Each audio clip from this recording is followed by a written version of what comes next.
Okay, so we talk about Microfoundations of Macroeconomics. The outline of the chapter is this. I give you some literature. Then I present this paper by Kevin Hoover from 2015. Then I have, you will be totally surprised, I do have some critical comments on Hoover.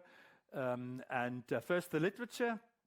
So the central text is this one by Hoover, Reductionism in Economics, Intentionality and Eschatological Justification in the Microfoundations of Macroeconomics.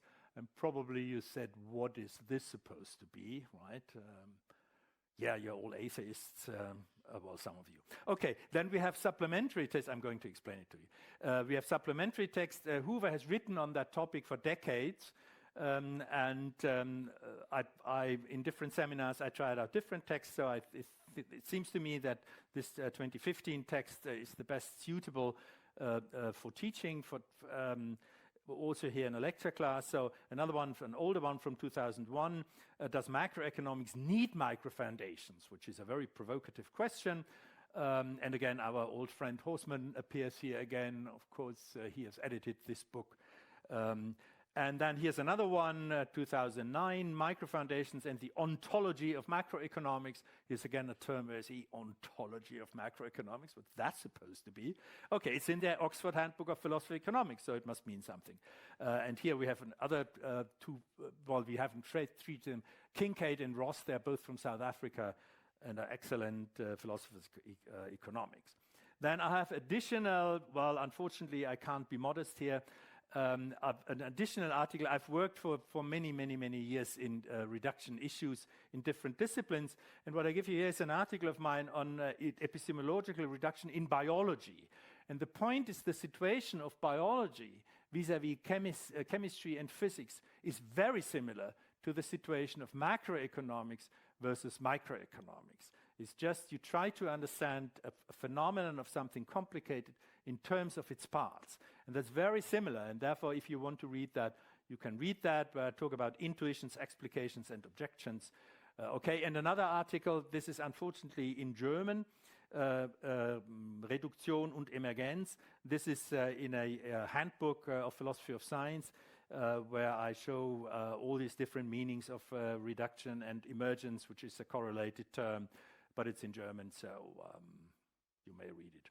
And then I think, I just have uploaded it this morning, the article by Kerman, whom or what does the representative agent, representative individual represent?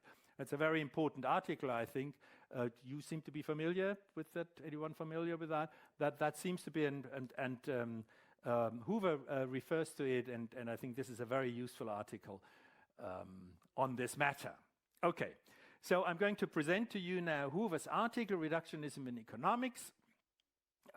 Now, first, who is the person? Kevin Hoover, born in 1955, professor of economics and philosophy at Duke University. So he's a real economist, and he had earlier positions at the Federal Reserve Bank. So he really did economics and several other universities. So he's really a 100% economist, but he is professor of economics and philosophy. He's in both departments. So he teaches in the philosophy department and teaches in it. So he's our ideal author, so to speak, like Agner. He's about 15 years or 20 years older than Agner, so he's an experienced economist. He gave a masterclass, I think a year ago here, because Katrin Herfeld, who works here at the Philosophy Institute, she spent some time with Hoover at Duke, and she had invited him to a masterclass. At any rate, so pertinent publications.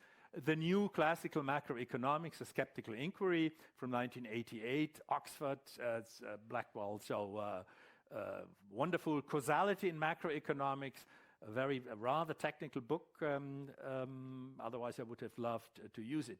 And then the journal Philosophy of Science. This is the journal where our article is published. This is one of the absolute top journals in philosophy of science. Been established 1934. It's the official journal of the Philosophy of Science Association, United States. That's the biggest and most important association. So this is top league. This is in economics, our top 5 journals, right? This is where you publish.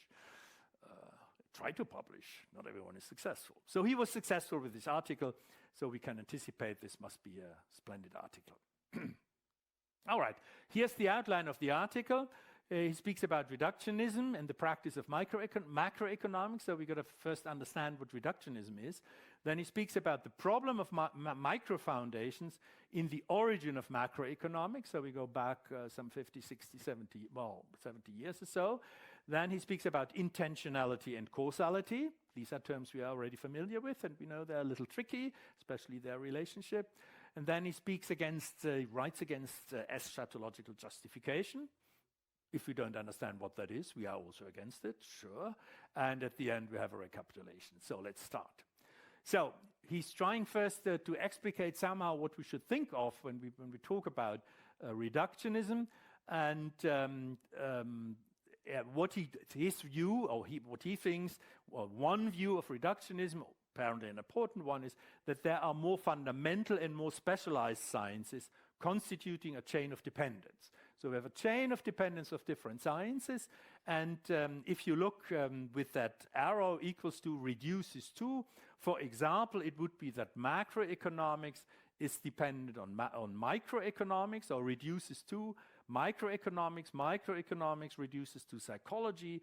Psychology reduces to biology. Biology to evolutionary biology, and then evolutionary biology to chemistry, and that chemistry, and then it's becoming clearer, to atomic physics, and atomic physics to the most fundamental physics. So the idea is that, at least as Horstman presents it, that this is one idea or one view of reductionism. It talks about dependencies of different scientific domains, right? And the one that is most important to us is, of course, macroeconomics to microeconomics. Whether it's plausible here to say that microeconomics should reduce to psychology is, of course, for neoclassical economists, they would say, no, wrong, right? Behavioral economists would say, yes, sure, yeah, that's what we are doing, right? And the neuroeconomists would say, yeah, that's not enough to go here psychology, but we go here to biology, we go to the neuro domain. Anyway, if you look at that as a professional philosopher, that looks rather, this chain here looks very old-fashioned. Nobody would do that today, really, in philosophy of science. This was an idea very popular in philosophy in the 1950s. There people wrote down these chains, and then they argued about these chains. So it's, when I saw it, I said, yes, okay, yeah, fine, if you think that's the way, all right. Now, the point is here that if you have that general picture, which you somehow understand, you know, that macroeconomics somehow reduces or should reduce to microeconomics, yeah, but you don't really know what reducing really means. And the sort of dependence, yes, somehow macro will be dependent on micro, because, you know, they are the actors and it's only aggregation. So, yes, but what it exactly means, that is unclear. And this is, of course, what Hoover tries to do here, and you see from his books on macroeconomics, he's a macroeconomist, and he will defend, of course, macroeconomics against unfriendly takeover or something. So there are several possibilities, according to Hoover, what this reduction means. And he discusses three different things. He says reduction may mean elimination. It means that the reduced science is, strictly speaking, dispensable, giving the reducing science is fully understood. So he takes, as an example, economics with respect to psychology. So if you really knew everything about psychology, he says, then economics would become unnecessary, because psychology can tell you everything about choices, right? Okay, so elimination is one of these ideas, what this reduction thing here could mean. You know, in this chain here, then everything would be reduced to fundamental physics and everything else would disappear, right? All the other sciences are necessary, if that is your view of reduction. You may think, is that plausible? Is it not plausible? Well, let's see. Okay, so the second idea of reductionism, or second possibility, according to Hoover, is ontology. And economics, and there that he explains, it's very difficult. I have really difficulty understanding what he exactly means. He says economics does not trade in any mysterious stuff. Okay, he does not trade. Trade is a nice term. In any mysterious stuff. Yes, none of the positive sciences deal with very mysterious, well, physics sometimes, if you speak about dark matter. Yeah, and the question is mysterious relative to what? Well, relative to psychology, over and above psychology. If you reduce it to psychology, then psychology doesn't deal with mysterious stuff. Over and above psychology, probably something. So it's not entirely clear what he means, okay? And then we have a third way to understand or explicate reductionism. According to Hoover, it's explanation, where he says where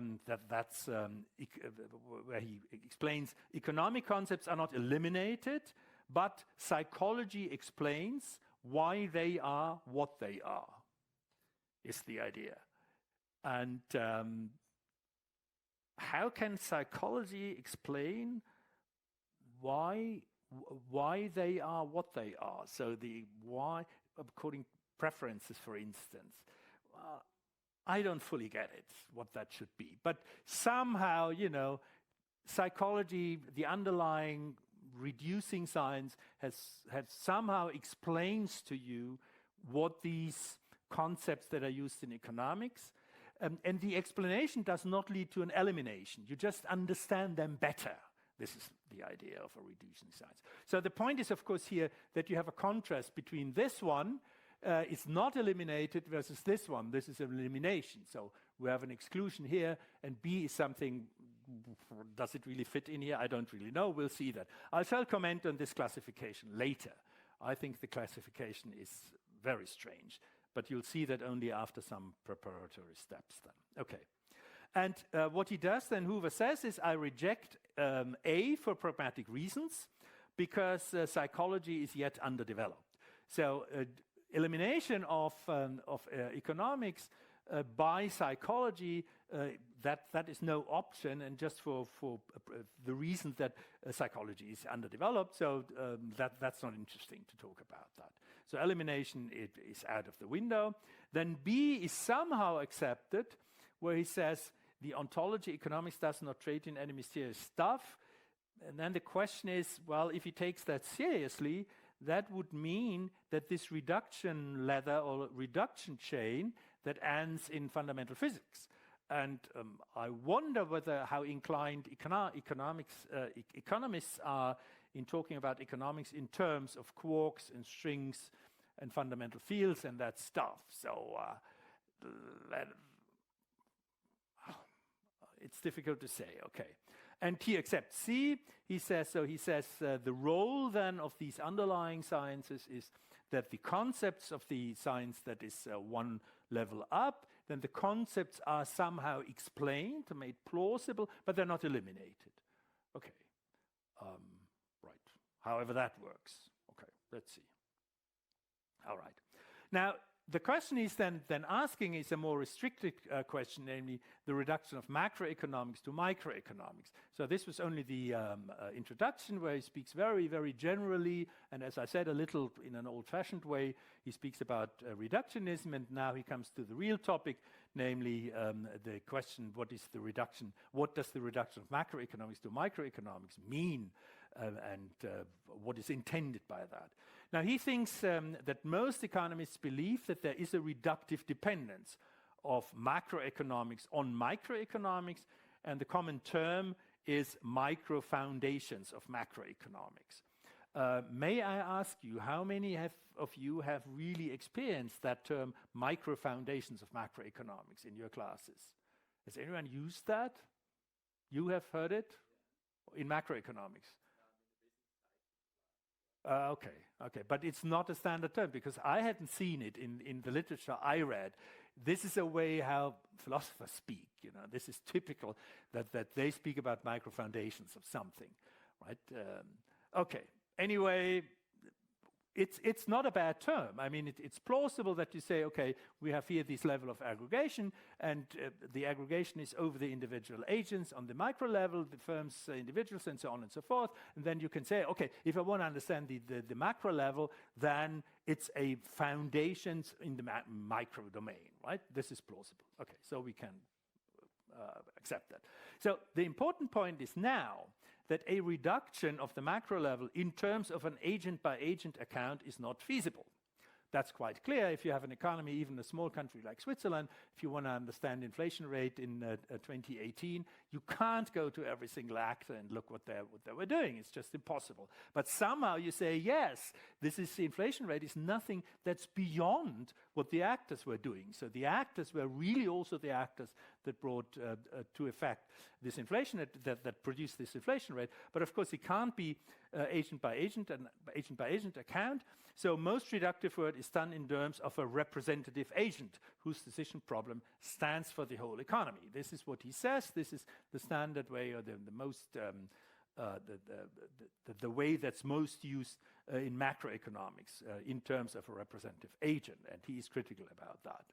So Hoover's challenges are the following. What he says is, in a sentence there, that in fact, microfoundations are not needed for macroeconomics. So macroeconomics can do without them.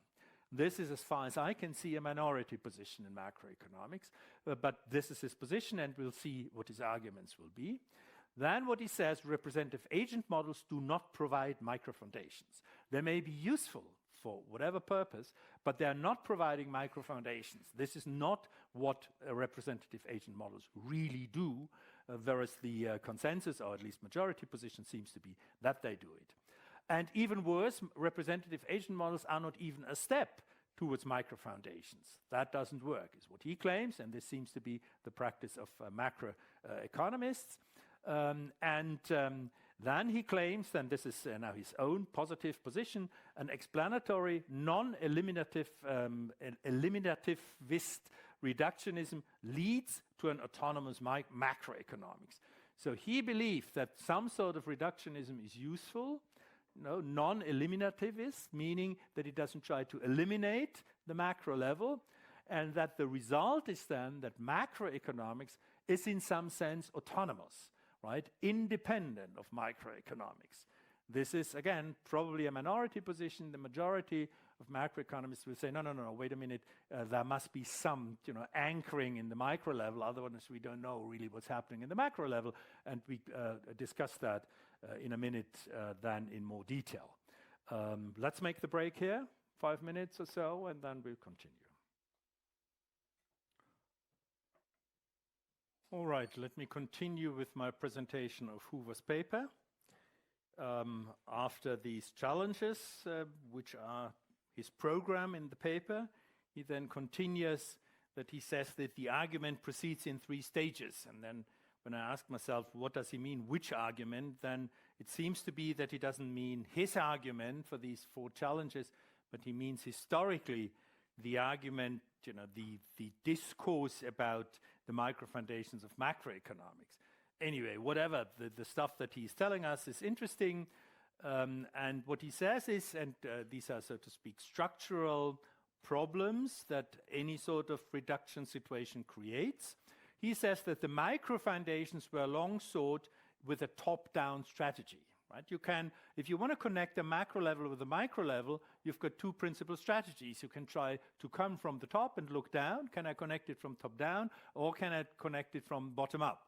Right? And he says the microfoundations were long sought top down, namely improve your macroeconomics by relating it to the micro level by disaggregation and analogies. So you disaggregate, I'll come back to that. For instance, you have a macro model with investments, and then you say, okay, let us disaggregate, namely, now I take different kinds of investments, right, concerning different types of investments, and then you don't work with one type of investment, but with 3 types of investment. And that's, of course, nearer to the individual agent than it is when you have just one type of. So disaggregation is one way that you say you get into motion towards the micro level. Whether you can reach the micro level in that case is a different story in this way, but this is what he says, was the strategy for a long time. Then came the Lucas critique, and the Lucas, you're all familiar with Lucas critique, I guess. This is absolute standard. Never heard of Lucas critique? No? Okay, so I'll tell you a little about it. What the Lucas critique is this, that the top-down approach, Lucas Nobel Nobel Memorial in economics, and this is one of the most important events there in macro, apparently.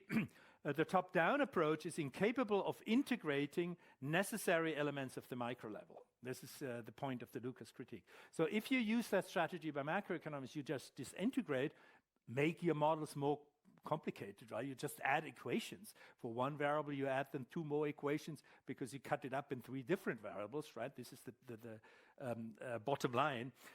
But this is impossible to integrate the necessary elements of the micro level. This is what Lucas says. This is a strategy that may be useful, but you're missing something important. And the important thing is the intentionality of the actors.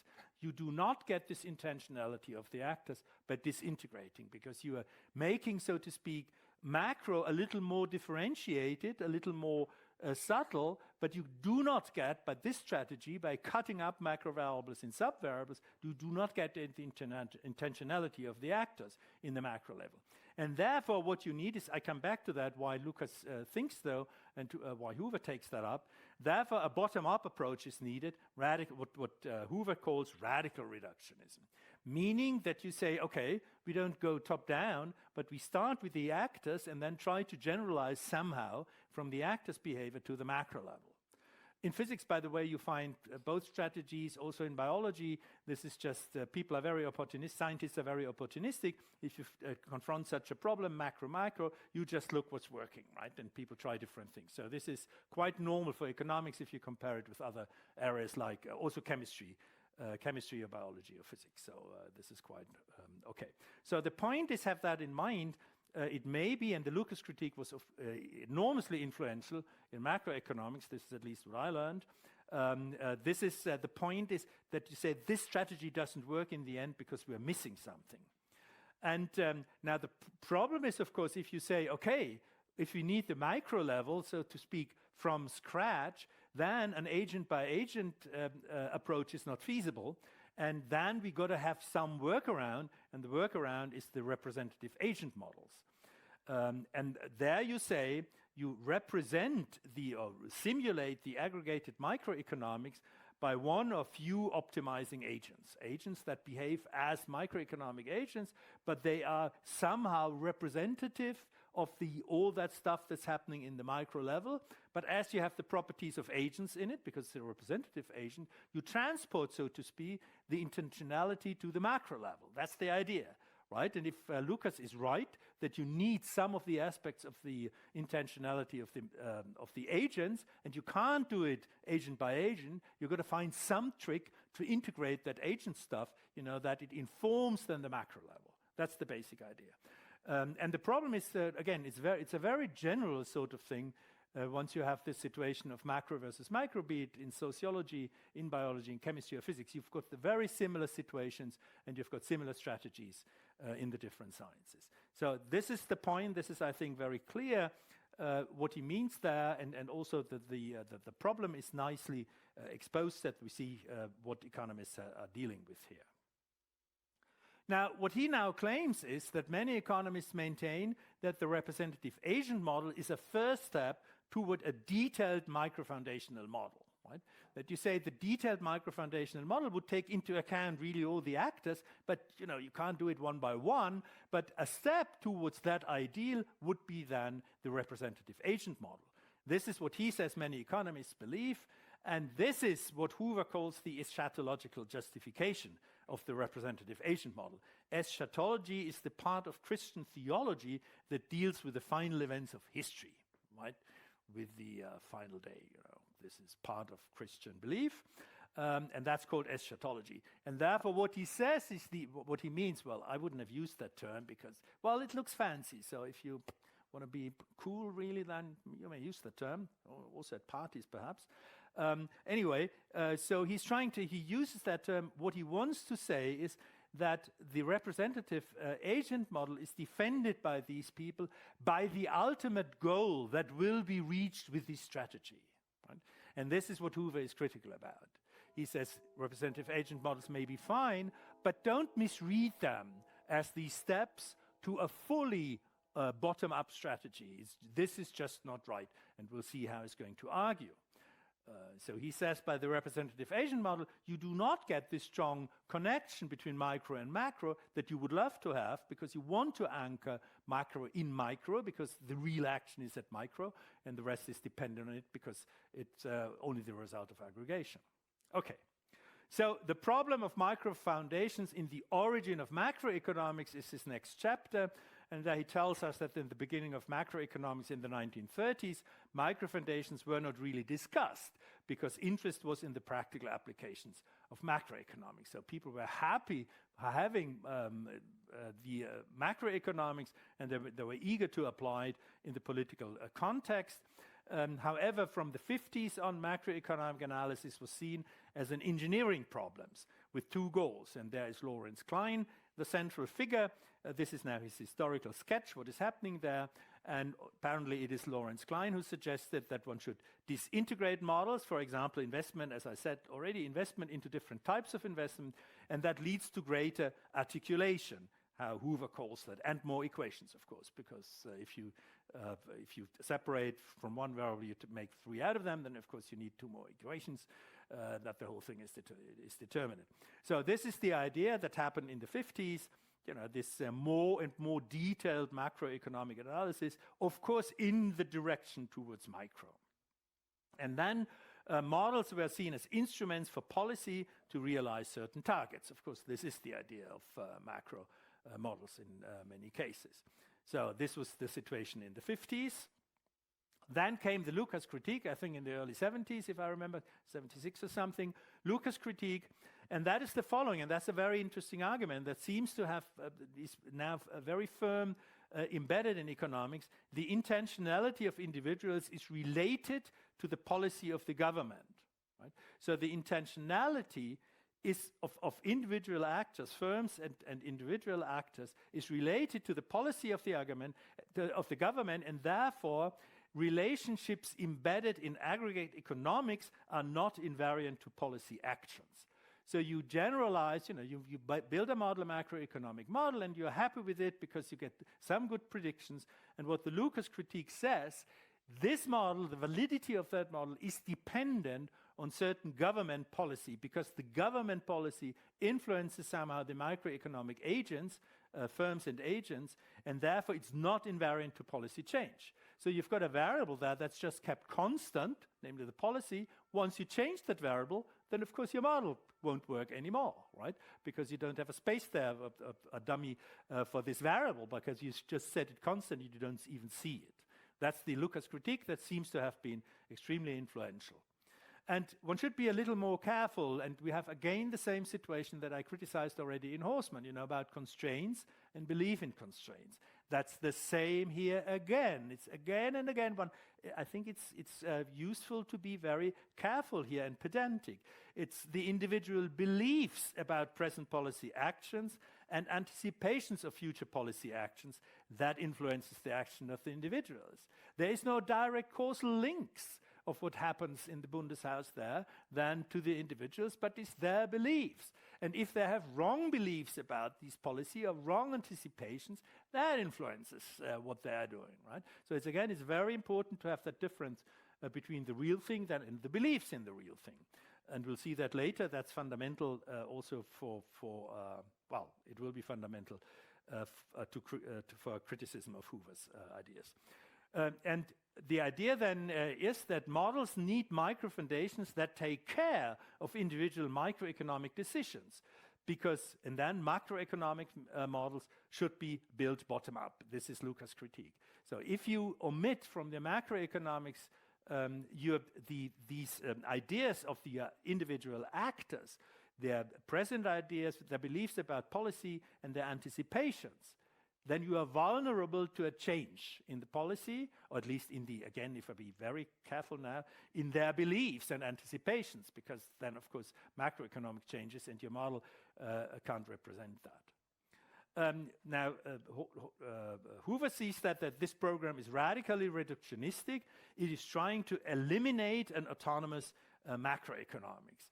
So this is the vision of some economists, that they say in the end, we have one economics, the distinction between micro and macro collapses, and then, of course, in a sense, then macroeconomics is absorbed into micro, or it's just one unity. But certainly it's not the case that an autonomous macroeconomics is still there. And this is what Hoover's job seems to be. Hoover seems to see all bottom-up approaches as eliminativist, and he hates it. Right? He's arguing for an autonomy. He's a macroeconomist, and he's trying to save macroeconomics from this reduction that eliminates it. And whenever he sees a bottom-up approach, he thinks, they're trying to eliminate me. Right? You see the same, by the way, in biology. So I've studied that in biology, and it's very strange. The people, there are many papers on the autonomy of biology vis-a-vis reduction. They say, oh, if the physicists and chemists come there, then biology disappears. It just dissolves into chemistry and physics. And seems to be here the same fear that once you make this bottom-up approach, then the idea is to eliminate macroeconomics, which is not necessarily so, as we see in a moment. Okay, but the general idea, of course, the Lucas critique seems to be obviously in principle right, that you've got to see the dependency of individual actors on their beliefs concerning the macro and the policy level, and of course that your models will be violated. If the policy expectations change, then the behavior will change, so your macroeconomic model will change if it can't take care of it. All right. So the next chapter is then on intentionality and causality. We do have some preparations for that. And what Hoover claims there, that all economists agree, what he calls ontological individualism, namely that individual actors are at the bottom of all economic phenomena. And I think, yes, I think he is right, absolutely. Now, what he calls then the reductive impulse, he says then Lawrence Klein is representative for the reductive impulse, and the reductive impulse is something which he supports, and this is the following, that microeconomics should explain but not eliminate macroeconomics. And this is quite plausible. Of course, you've got to be able to explain what's happening at the macro level, because it's all constituted or constructed or whatever from the micro level. It's nothing but the individual actors then added and having constraints and so on. As direct aggregation was not feasible, disaggregation of macroeconomics seemed more promising. You've got to see that you've got the very, very complicated micro level, and you have the much simpler, in some sense, macro level. And if you can't really work bottom up, then you say, oh, let's work top down and somehow, in the right direction. And this is what he calls this reductive impulse. And he calls that way progressive causal articulation. Well, if you know what he means, then you know what he means. Yes, indeed. But if you don't know what he means, well, he's just disintegrating, making out of one variable 3 variables, writing down 2 more equations for these special cases of the other one. And that seemed more promising, leading to more complicated macroeconomic models. This is quite obvious that it does. The more variables you have, then, of course, the more equations you need. Very simple. And then what happened was that these models were then subjected to microeconomic analysis, and if they were not compatible with the micro level, the models are to blame. Because the final authority is, of course, the micro level, right? The other one is only an aggregation, so if you have a model that doesn't confirm to what your micro level tells you, then it's the model is to blame, and you have somehow to inbuild the new insight into the model. All right? Now, what Hoover then says, and I think again he's really right, that we have a tension here, a principal tension between micro and macroeconomics, because macroeconomics should articulate causal relations. We have this already. You need causal relations if you want to have policy interventions, because only if you have a causal relation you can say, if I do this and that, then this and that will happen. If you only have an indicative relation, then you can't use it for policy. So we need causal stuff on the macro level in order to support policy advice. But the micro level is governed by the intentions of individual actors. And as I try to show you in great detail, intentions is something else and doesn't work on this causal level as long as we speak about human beings in this way. So we have a certain tensions, that we have different concepts that we're using, intentions, wishes, desires, preferences, blah, blah, on the micro level, and we want to have a poor causality. He calls it billiard ball causality, which is the idea of causality from the natural sciences, and that we need in order to have policy interventions that are successful. So he describes that then what economists do with their attention, that the typical procedure is that individual analysis was used qualitatively for macroeconomic models, for instance, by influencing the choice of macroeconomic variables. So when you choose your macro variables, you just say, what would be a good macro variable given my knowledge about the micro level? And then you may say, oh, this one is much more promising of then reflecting properties of what is happening at the micro level, right, than another variable. And you do that if you really know your subject matter, then you have a feeling for what is, better than suited for the micro level than the macro level. And this is, again, as I said, this is in the other sciences, really, again, in biology or physics or chemistry, it's very, very similar. Now, in this way, then the intentionality characteristics of the micro level influences the analysis of the macro level, but not by really one-by-one aggregation, that you have to do the aggregation process, but you do it qualitatively. You say, okay, I know something about the micro, and let that influences my choice of the macro variables, and then I hope that I get something from the micro level transported in that way to the macro level, and that's, of course, a very reasonable procedure if you do it properly. You do not see then the influence of the micro level explicitly once you write down the equations, right? You write down your variables and you write down your equations. You do not see that the choice of the macro variables was influenced by your knowledge or feel for the micro level, but that's fine, of course. Okay. So now he argues against eschatological justification. The line of argument is not completely visible, right? So, and that's like when you hear the news and then now we come to a different point, and now we come to a different point, and there's no transition really. So, I'm sorry, this is how the paper is written. So, now in this fourth chapter, he's trying to argue against this eschatological justification, saying that representative agent models in the end will, when completed, be a complete reduction to the micro level. And he says this is an argument that's not okay, and we'll see here how he's going to argue it. Now, as detailed Microfoundations of Macroeconomics is not feasible, some sort of compromise is necessary in order to connect macro to micro. And this is, of course, right. This is also exactly the same what you have in physics and biology and so on. So you say, oh, oops, I would love to do it one by one, one agent, one firm, add them all up, 7 or 8 or 10 million just for Switzerland entities, and you've got to look at all their decisions all day long. And yeah, that's not feasible. At least not now. However, would the microfoundations of macroeconomics be scientifically helpful? That is the question that he is now asking. And here he says you have to be careful. So don't be naive and simply say, yes, of course, because the macro level is constituted by the micro level, so it got to be useful. And there he says, with a good example, he says, well, that's not that clear. And that's an example, again, now from technology and physics. Consider the analogy with simple machines. The analysis of their functioning does not profit from a reductionist microdescription of the machine in terms of atoms and molecules. So if you want to understand a simple machine, take the door, a garden door, right, with a locking mechanism, right? And you want to understand how does that work, or you want to explain that to your brother or whatever, who is 3 years old. He said, why does this door close? And then you say, look here. You say, there's lever there, and you've got something, and it locks there, blah, blah, blah. And when you do that, this is a simple machine in that sense. What you do not have to do is to go to the level of molecules or even quarks, right, or atoms. It's just that you need the solidity of certain parts. How the solidity comes about is completely unimportant. So what he says is, it could be that macroeconomics is similar to that, right? It's not necessary to see the details, and it's not even helpful. So atomic physics doesn't help you to explain to anyone the working of a simple machine, right? Like a garden door, how it locks. You've got to see this lever, how it's going down, and then it looks there, and then it can't go through, and so on. So it's not helpful. So what he's saying, that could be the same situation in macroeconomics, and that's an important thought, and I'll come back to it, of course.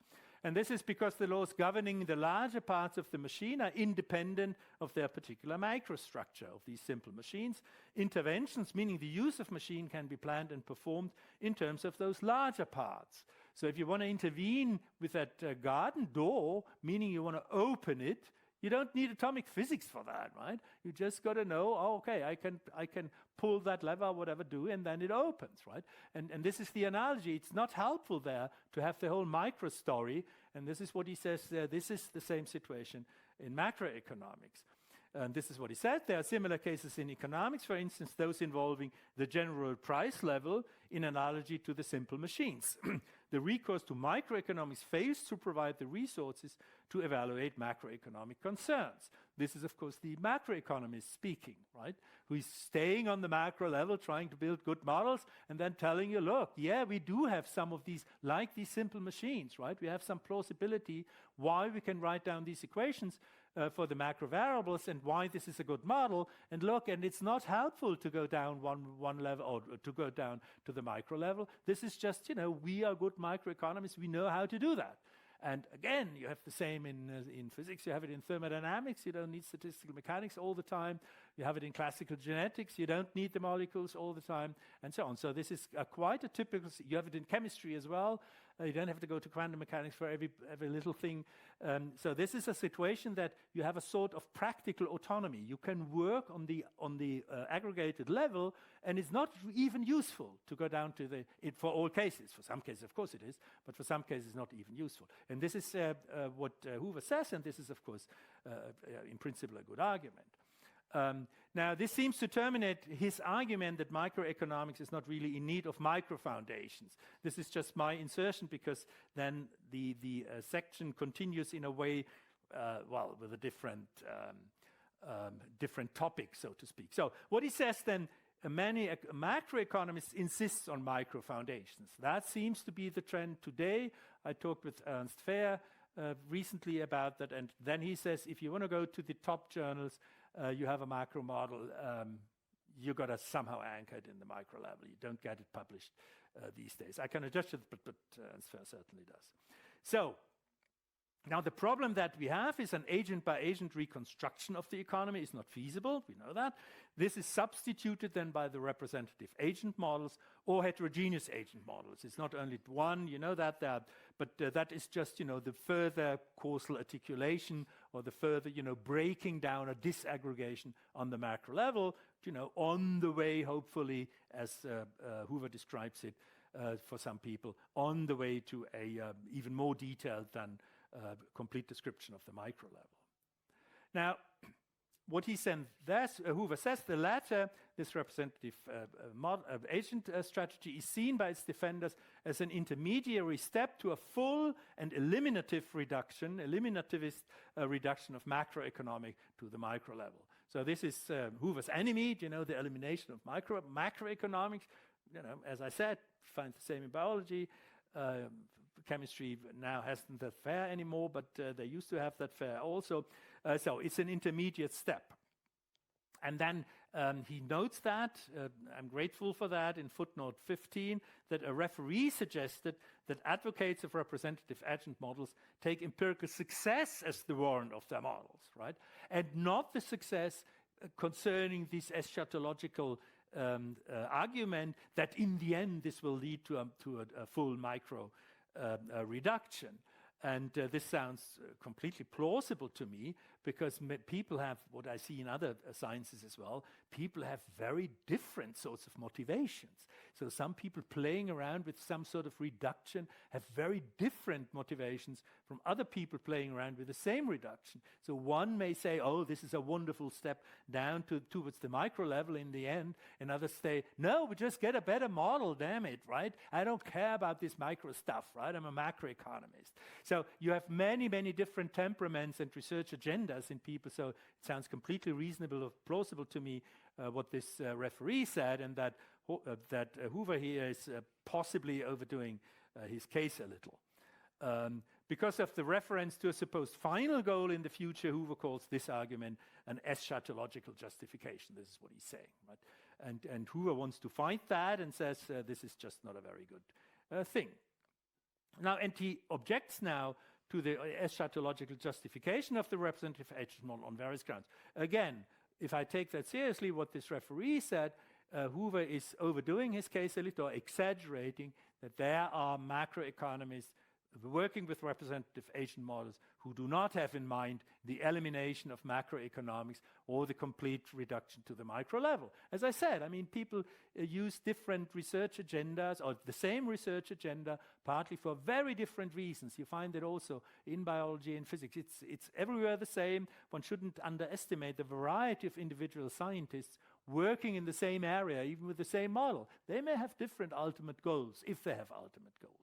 Right? So it's perfectly plausible that there are people, who just say, I just want to improve upon this macro model, and you do it by using this strategy. Now, Hoover has a very interesting point here. The most important point is that the strategy there rests on an analogy between the behavior of a single agent and the agents collectively in the whole economy. And this is, of course, right, which does not represent the conceptual chasm between the microeconomic analysis and the macroeconomic analysis. So what he's saying is, look, there is a gap between macroeconomics and microeconomics. So agents have their proper place in microeconomics. If you simulate what happens at the macro level by a representative agent, you are really not taking care of that fundamental difference, because there isn't a single agent at the macro level. It's an aggregate process, and he says that should be, there is a conceptual chasm, as he call it, between the micro and the macro analysis. And he does have a point there when he says, for instance, especially the interactions about individual agents cannot be analyzed in a representative agent models. Clearly, yes, of course, of all the differences between the individual agents that somehow make up the representative agent cannot be represented, because you have one representative agent with preferences. Or even if you have multiple agents, then it's a little more complicated, but the problem is the same. And he's got a point here. Now, recapitulation in his final chapter there, he says the microfoundations of macroeconomics cannot be realized in the sense of an agent-by-agent analysis. Absolutely right. It would fail to provide the right conceptual resources for the problem of macroeconomics, because they are often independent of the details of behavior. That's his machine analogy. He's got a point here as well. That could be the case. We've got to look more carefully whether it's really the case, but he certainly has a point here. This is at least a potential argument. And then the microfoundations, cannot be realized by representative agent models, because they only articulate an analogy to microeconomics. Right? You treat macro analogous to microeconomics by saying macro happens because there is a maximizing representative agent who does it. And of course, you cannot represent everything that's happening then in micro. For instance, all what this representative agent then comprises, and that the differences between the individuals doesn't have a place there. Okay.